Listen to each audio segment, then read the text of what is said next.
Hello dear student, welcome. तो अभी हम लोग कर रहे हैं income from business with salary, मतलब सबसे खतरनाक समय, क्योंकि बिजनेस भी दिया और सैलरी भी दिया और 20 माह का समय, जॉइंट समय, मतलब अच्छा खासा 1.5-2 पेज का समय। तो एकदम प्यार मोहब्बत में अच्छे से सॉल्व करते हैं, ठीक है। तो सबसे पहले क्या करना पड़ेगा आपको, सैलरी का सम सॉल्व करना पड़ेगा। तो कहाँ से मालूम पड़ा, ये महेश है, फिर इधर महेश एक इधर कंपनी में काम भी कर रहे हैं। तो पहले छोटा सा पार्ट सैलरी सॉल्व करेंगे, छोटा सा पार्ट सैलरी सॉल्व करेंगे, फिर बिजनेस सॉल्व कर लेंगे ना। आ जाओ। तो सबसे पहले सैलरी को सॉल्व करेंगे। तो इतना सैलरी करना है। तो इधर क्या दिया है कि जो महेश है उसका बिजनेस का तो दिया है, सैलरी भी दिया है। तो इसकी सैलरी कितना दिया है, 20,000 पर मंथ। कितना दिया है, 20,000 पर मंथ। तो अपन पहले सैलरी को सॉल्व करेंगे। तो 20,000 पर मंथ, तो एक महीने का 20,000, तो 12 महीने का कितना हो जाएगा, 2,40,000। तो एक काम करता हूँ, इधर लिख देता हूँ 2,40,000, है ना। तो इसकी बेसिक सैलरी कितनी दिया है, 2,40,000। फिर उसके बाद क्या बोला है मालूम है क्या, उसके बाद बोला है डीएनएस अलाउंस। उसको अलग से क्या मिल रहा है, डीएनएस अलाउंस 25,000 पर मंथ।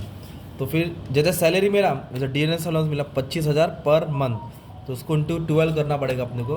तो 3 लाख आ जाएगा, ठीक है। कितना आ जाएगा, 3 लाख। तो सैलरी भी मिला, डीएनएस अलाउंस भी मिला। अब इसको हाउस रेंट का भी अलाउंस मिला 5,000 पर मंथ। और फिर इस बार एग्जाम भी बोला है, तो एक महीने का कितना मिला उसका हाउस रेंट का, 5,000। तो इधर लिखा 5,000 पर मंथ, तो साल का हो गया 60,000। फिर इधर अपने को क्या करना पड़ेगा, एग्जाम करना पड़ेगा। तो एग्जाम क्या है, अंडर सेक्शन 10 होता है इसका। कितना एग्जाम करना बोला, 2,000 पर मंथ। तो 2,000 को क्या करेंगे, इंटू 12 करेंगे, तो इधर आएगा 24,000। तो इसको लेस करके अपने को बाहर कितना आएगा, 36,000। ये हो गया बेसिक डीएनएस अलाउंस और हाउस रेंट अलाउंस। फिर इसको बोनस भी दिया है, जो महेश है उसको क्या मिल रहा है, बोनस। काम कर रहा है ना उधर, तो कंपनी ने उसको बोनस भी दिया, तो भी सैलरी के अंडर आता है। फिर इधर बोला एंटरटेनमेंट अलाउंस, क्या मिला, कितना मिला, 2,000 पर मंथ। एंटरटेनमेंट का भी इसको खर्चा पानी मिल रहा है, तो साल का हो जाएगा 24,000, ठीक है। तो ये हमारा क्या हो गया, सैलरी वाला हो गया। क्या हो गया, सैलरी। मतलब जो बंदा है वो सैलरी अर्न कर रहा है ना, तो अब इसको ऐड कर देंगे ना, तो आपको मिलेगा ग्रॉस सैलरी। क्या मिलेगा अपने को, ग्रॉस सैलरी। इस सबको टोटल ले लेंगे, तो ग्रॉस सैलरी आया 6,48,000। कितना आया, 6,48,000। तो आप लोग सैलरी कर रहे हैं, तो उसमें डिडक्शन आता है अंडर सेक्शन 16। डिडक्शन बोले तो क्या करेंगे आप लोग, कम करेंगे। तो सैलरी में कंपलसरी डिडक्शन कितना है, स्टैंडर्ड डिडक्शन 50,000 है ना भाई। सैलरी का डिडक्शन कितना है, 50। और क्या डिडक्शन आएगा, प्रोफेशनल टैक्स। तो क्वेश्चन में प्रोफेशनल टैक्स भी दिया है, देखो कितना दिया प्रोफेशनल टैक्स, 2,500। प्रोफेशनल टैक्स कितना दिया है, 2,500। तो 2,500 क्या आ जाएगा, डिडक्शन आ जाएगा। तो 2 डिडक्शन आया, एक तो स्टैंडर्ड डिडक्शन 50 लेना पड़ता है, और एक प्रोफेशनल टैक्स। तो 648 से 52,500 क्या कर देंगे, माइनस कर देंगे, तो अपनों को मिलेगा 5,95,500। ये हो गया इनकम फ्रॉम सैलरी। क्या हो गया, इनकम फ्रॉम सैलरी। मतलब आप लोग बिजनेस का सम सॉल्व कर रहे हैं, उसके अंदर सैलरी आया है। बिजनेस में क्या है, सैलरी। तो पहले क्या सॉल्व किया अपन ने, सैलरी, छोटा सा था। अभी बिजनेस सॉल्व करना है। क्या सॉल्व करना है, बिजनेस। तो बिजनेस को अभी मैं थोड़ा ऊपर ले लेता हूँ। तो बिजनेस का मैंने कैसे सिखाया था बच्चों लोग, पहले लिखेंगे इनकम फ्रॉम बिजनेस, फिर लिखेंगे ABCD। क्या लिखेंगे, AB में ए में आएगा net profit as per profit loss account. फिर एक्सपेंस डिसअलाउ ऐड करेंगे, जो बिजनेस का एक्सपेंस नहीं है, जो पर्सनल एक्सपेंस जो अलता बलता है। इनकम डिसअलाउ, जो बिजनेस का इनकम नहीं है। फिर depreciation as per IT act rule. अभी अपना बिजनेस का सॉल्व करना है, तो इसके पहले अपन ने पूरा डिस्कस कर दिया था 8-10 सम। तो आ जाओ। तो अभी इनकम फ्रॉम बिजनेस में सबसे पहले क्या लिखने का अपन, नेट प्रॉफिट 9,65,000 दिया है, तो इधर लिखेंगे नेट प्रॉफिट 9,65,000। ए समझा। फिर एक के बाद किधर आने का, सी पे, इनकम डिसअलाउ। तो क्या करेंगे, ग्रॉस प्रॉफिट को छोड़ के कॉपी पेस्ट करो, तो चारों नाम लिखेंगे ना, तो 4 इनकम है। तो एक क्या है, एक आ रहा है इंटरेस्ट आ रहा है। क्या आ रहा है, इंटरेस्ट। किस पे इंटरेस्ट मिला है, PPF, पब्लिक प्रोविडेंट फंड। एक उसको सैलरी भी मिला। क्या मिला, किधर से सैलरी मिला, जिधर वो काम कर रहा था। तो ये बिजनेस का नहीं है ना यार। फिर ओल्ड बैड डेट्स बोला। क्या बोला, वो रिकवर किया लोगों ने।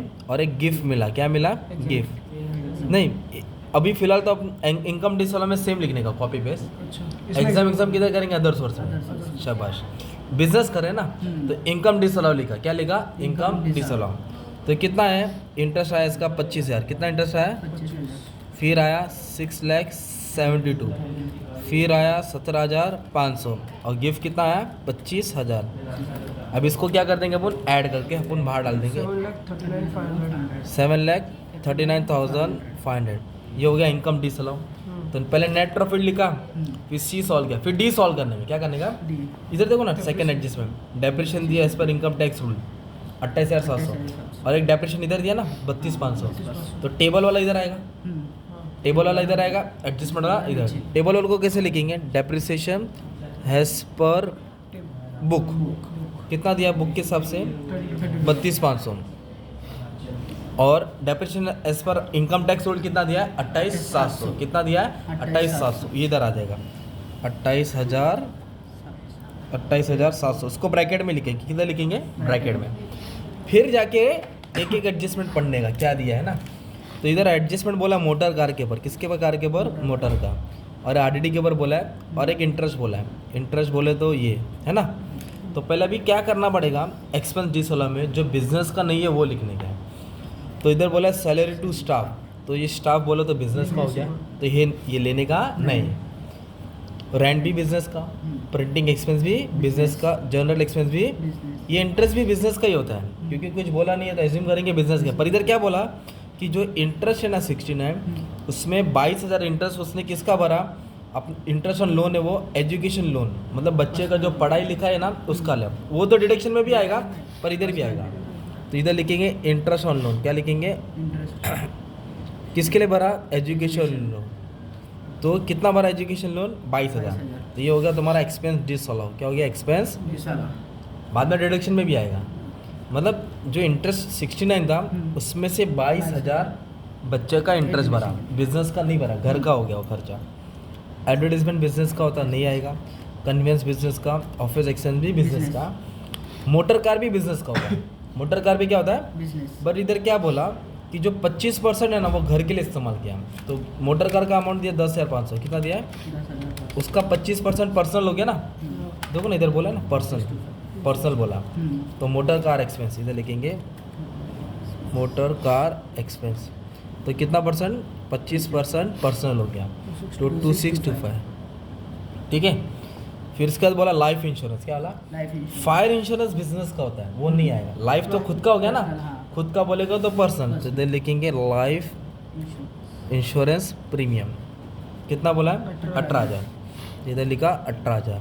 तो ये अभी इसको सॉल्व करेंगे तो अभी अपने को क्या मिलेगा? मालूम है क्या? बिजनेस का मिलेगा, इसका मिलेगा, उसका मिलेगा। 75,125। Very good. ये 75,125 ये हो गया एक्सपेंस D16। एक्सपेंस D16 जो बिजनेस का नहीं था, अलता बलता पर्सनल। अभी इन दोनों को क्या करेंगे? आप ऐड करेंगे तो आ जाएगा अपना कुछ, ये हो जाएगा 10,40,125 है ना, 10,40,125। उसमें तो इनकम D16 क्या करेंगे? माइनस करेंगे, और depreciation as per IT act भी क्या करेंगे? माइनस करेंगे। तो अपने को फाइनल अमाउंट होगा 10 लाख में से ये भी और ये दोनों माइनस करें। हाँ, तो 271,925 271,925 ये क्या हो गया? मालूम है क्या? अपना इनकम फ्रॉम बिजनेस हो गया। क्या हो गया? Income from business. ये क्या सॉल्व किया? Income from salary. और ये क्या सॉल्व किया? Income from business. मतलब पहले सैलरी करने का, फिर बिजनेस सॉल्व करने का। अभी अदर सोर्स क्या लिखेंगे? तो अदर सोर्स में क्या होता है मालूम है क्या? ये दिख रहा है इंटरेस्ट ऑन प्रोविडेंट फंड, है ना, एक नाम ये लिखा। सैलरी ये सब नहीं आता है, ठीक है, ये क्योंकि किधर काम कर रहा था, अदर सोर्स का हिस्सा नहीं था वो। ऑल बैड डेट्स रिकॉर्ड लिखा, गिफ्ट फ्रॉम फादर लिखा।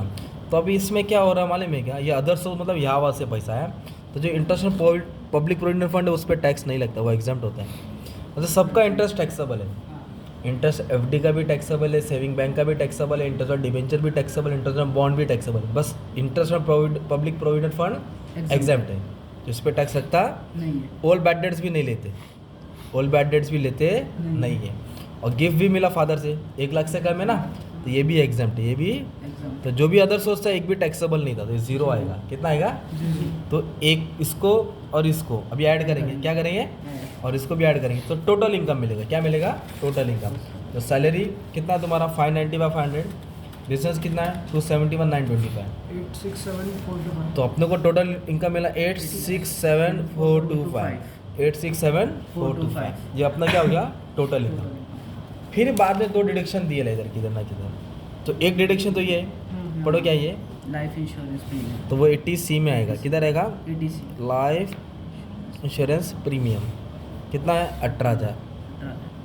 एक डिडक्शन ये मिला।